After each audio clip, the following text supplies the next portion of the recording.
Ini kalau aku jadi Aizat ni dah lama penumbuk bener.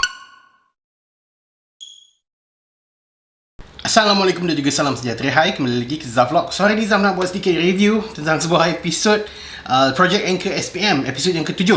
Okay, Sijil Pelajaran Malaysia. Dah macam tonton TV siri dekat Netflix ya. Macam TV siri US aku rasa. Sebab kau tahu tak, dia dah build up daripada the first episode sampailah ke-6. Dan aku rasa macam aku tak nak lebih expectation lah. Aku macam mungkin dia orang screw up for the ending apa kan. Tapi oh my god, it builds like lagi kau-kau dia buat ni.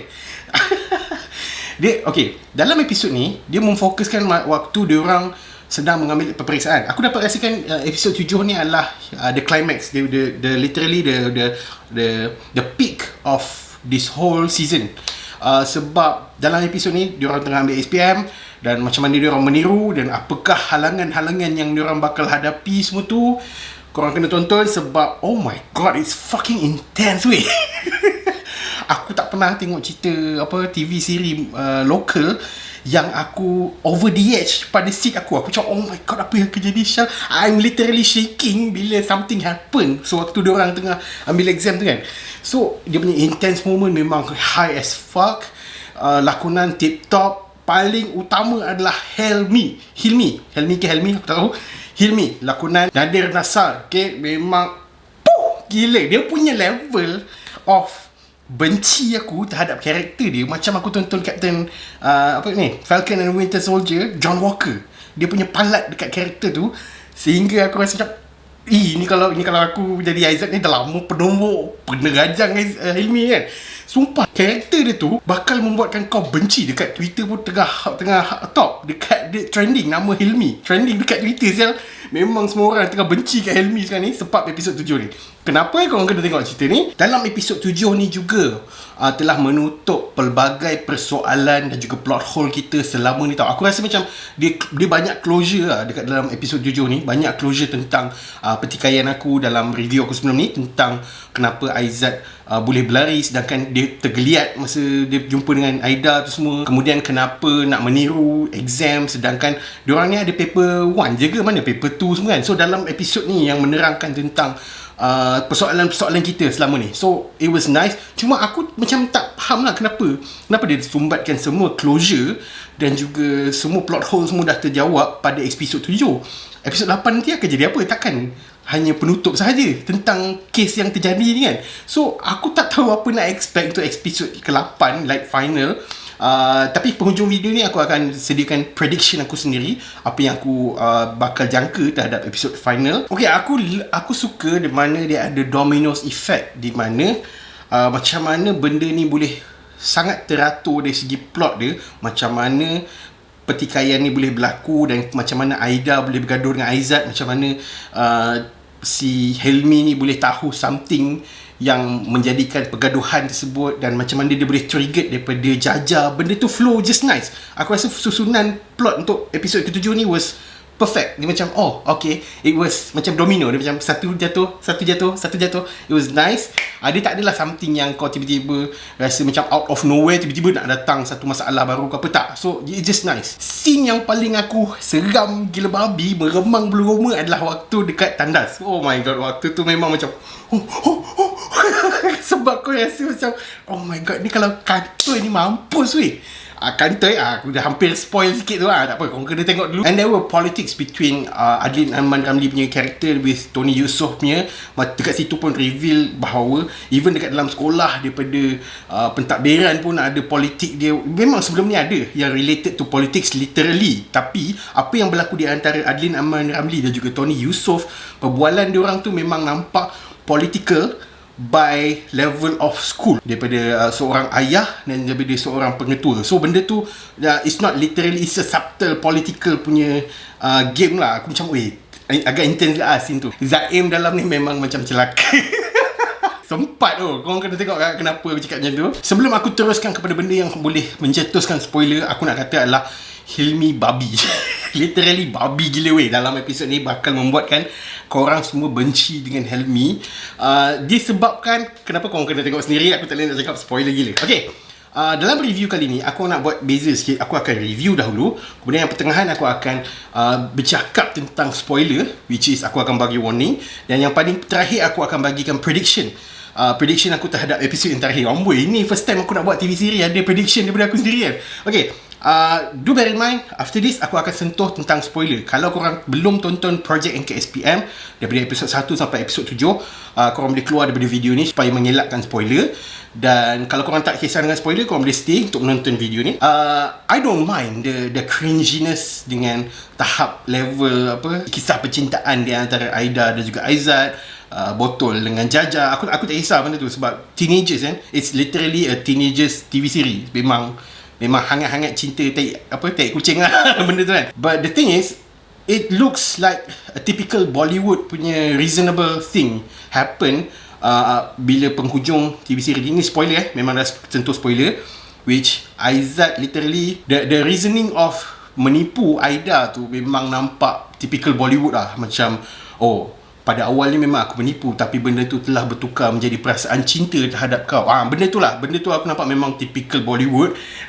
Bollywood ke, Hollywood ke, Mellywood ke, aku tak kisah, tapi memang typical. Dan aku rasa macam tak kisah lah, tak bukannya aku kisah pun pasal kisah percintaan ni kan. Mungkin di antara korang memang suka dengan kisah percintaan diorang ni, so korang memang akan enjoy dengan benda ni. Okay, dalam episod 7 ni juga amat kritikal sebab the reasoning of diorang menipu di dalam exam, meniru Aida, telah di-swallow, telah ditarik semula, seolah-olah macam dulu sebelum ni kita ada rasa kesian dekat karakter-karakter ni semua sebab nak meniru, tapi disebabkan episod 7 ni terus jadi macam fucked up gila. Sebab first thing first, Aida telah is the only kambing hitam yang telah dipersalahkan, sedangkan semua pihak sedang mempergunakan Aida. Aku dapat benda ni reference daripada Zaim Yusof, pengkritik filem. Sedangkan semua orang menghentam Aida disebabkan semua mempergunakan dia. Daripada sekolah, awam menggunakan dia untuk menaikkan rating sekolah, bapa dia menggunakan Aida untuk menjaga nama baik family, si Aizat pun menggunakan Aida untuk untuk sukses dalam SPM. The whole batch is using her intelligence untuk teruskan untuk meniru dalam exam. So banyak benda dalam TV series ni, the only mangsa keadaan adalah Aida sahaja, sedangkan dia adalah anchor di dalam filem ni kan. So benda tu memang sangat memberikan impak lah kepada penonton semua kan. So the reasoning about the paper 1 dengan paper 2, okay, ni aku nak sentuh tentang spoiler mana paper 2 ni kan, kenapa dia orang jawab ABC untuk paper 1 saja kan. So okay, dekat episod ni juga reveal bahawa dia orang juga adalah telah mengambil exam paper 2, okay, subjektif. So literally diorang nak tak nak, kalau diorang nak pass, diorang kena belajar juga untuk paper 2 kan. So the reasoning of that, diorang hanya 50-50 je tau. Diorang hanya ada harapan 50% terhadap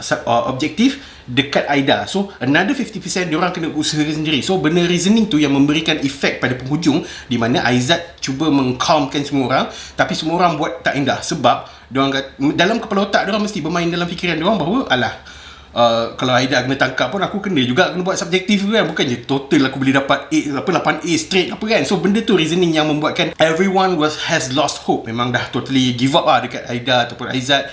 Dan Botol sendiri pun, even Botol yang baik tu pun nak calm down pun tak boleh, nak tarik orang juga. So memang impactful pada penghujung tu. Next aku nak sentuh tentang prediction aku. Apa yang aku predict untuk the next episode. Okay, do bear in mind that this is just my thoughtful mind yang bermain di dalam fikiran aku. Aku bukanlah siapa-siapa, aku hanyalah bangsat, okay, yang mereview filem dan juga TV series.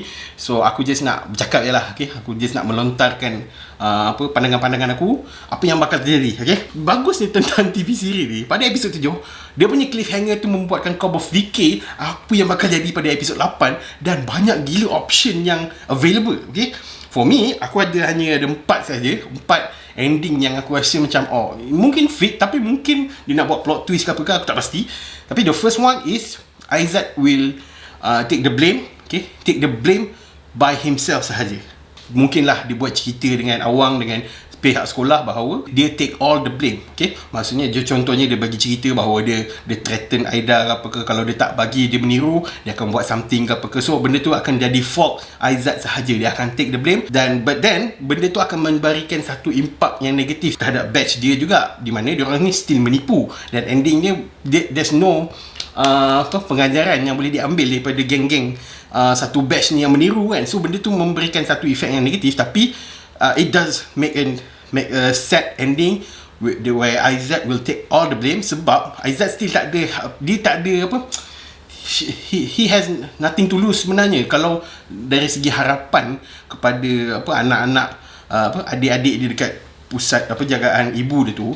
Mungkin selepas ni dia boleh berkejaya dengan apa universiti semua tu, so dia still ada hope for the future. But then untuk SPM ni dia nak take all the blame untuk menyelamatkan the whole batch. Dari segi ethical dia, dari segi moral himself maybe it's right, but then for the whole batch memang morally salah lah, sebab semua orang tak nak mengaku yang dia semua orang sedang meniru Aida. So it will be a dark ending, but I have hope for this ending to be the highest prediction lah. The second of all, it is a book text punya prediction, di mana Aizat and the whole batch and Aida sekali akan mengaku salah bahawa dia orang meniru. It is a typical book text punya solution, dan dia orang bakal ambil retake SPM semula, double retake ambil semula.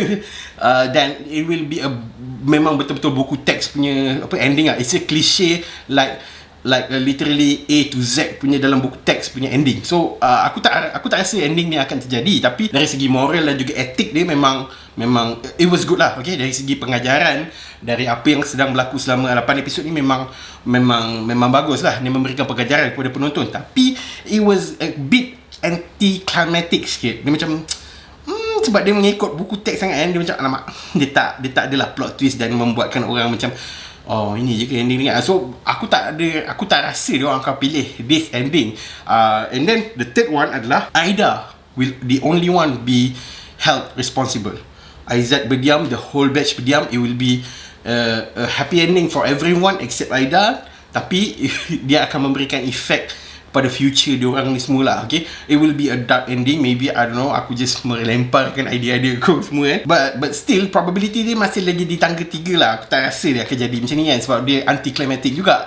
Dan yang keempat, yang paling last, aku tak rasa benda ni akan jadi adalah somehow miracle happen. Okay, something happen daripada luar, pihak luar datang ke apa ke, menyelamatkan Aida ke apa ke, I don't know. Tapi benda tu probability macam I don't know, aku tak rasa dia orang akan pilih macam apa, contohnya macam Deus Ex Machina, tiba-tiba ada Tuhan, ada kena petir ke apa ke, ada ni something. Benda tu aku rasa dia orang tak akan pilih ending yang macam tu. Aku rasa dia akan pergi ke aku rasa the first one kot, aku rasa akan dia orang pilih, ataupun the whole batch will be blamed for everything kan. So yeah, that was my prediction. Aku tak tahu mungkin salah satu kena ataupun tak kena langsung kan. So mungkin korang boleh kongsikan kepada semua orang apa prediction korang terhadap apa yang bakal berlaku pada episod yang ke-8. Sebab serius aku memang tak sabar pada minggu depan.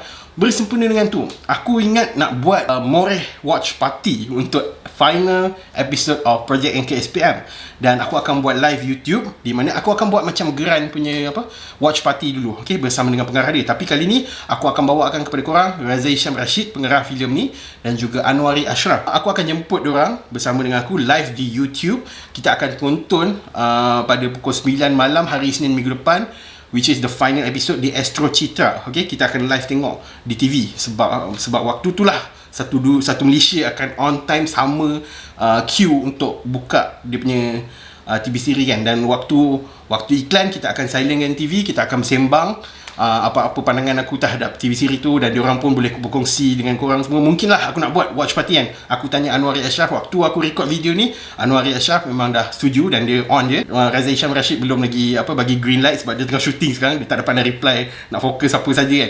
Hopefully korang berdoakan agar Zaf dapat buat Moreh watch party untuk finale Project NKSPM. Dan mungkin aku tak pasti lagi aku nak jemput ataupun tidak pelakon-pelakon dia, macam contoh Aidi Ashraf ataupun Dayan Trisha, or maybe Hilmi sekali aku nak hentam dia dalam live video kan. Tapi yang confirm sekarang ni adalah seorang saja, iaitu Anwari Ashraf. So yeah, kalau korang berminat untuk Moreh watch party tu, korang boleh like video ni, okay, dan share ke video ni, dan juga komen kat bawah adakah korang bersetuju, dan korang boleh kongsikan prediction korang untuk episod yang ke-8. Itu saja untuk hari ni. Thank you very much for watching. Jumpa lagi pada Zaf Vlog yang akan datang. Dan jangan lupa untuk gunakan kod ZHAF untuk membeli air artisan coffee daripada Celsius Coffee menggunakan link di description di bawah. Okay, so yeah, itu saja. Thank you.